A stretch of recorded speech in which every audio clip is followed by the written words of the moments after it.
আজকে সকালটা শুরু করলাম সুন্দর একটি ফুলের সাথে।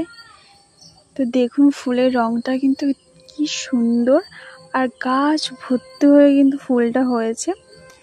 তো আর একটা বিশেষত্ব আছে এই গাছটার, এই গাছে কিন্তু দু ধরনের জবা হয়, গোলাপি আর সাদা। আজকে সাদাটা ঠিক একটা ফোটে না, তো দেখাবো কোনো একদিন। আর এখানে মাছ, চিংড়ি মাছ নিয়ে এসেছে। এটা কিন্তু আমাদের নদীরই চিংড়ি মাছ, কিন্তু কিনে এনেছে। আর দেখুন কত ডিমগুলো চারিদিকে গোটা গায়ে ওর লেগে গিয়েছে।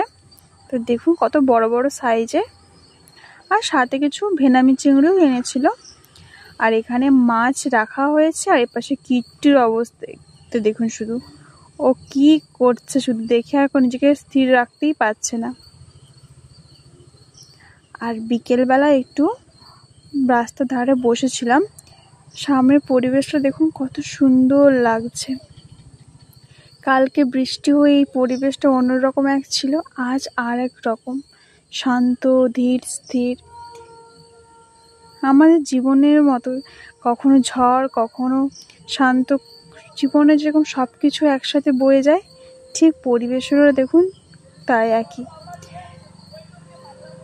হালকা করে চাঁদও উঠে গিয়েছে। আর এপাশে দেখুন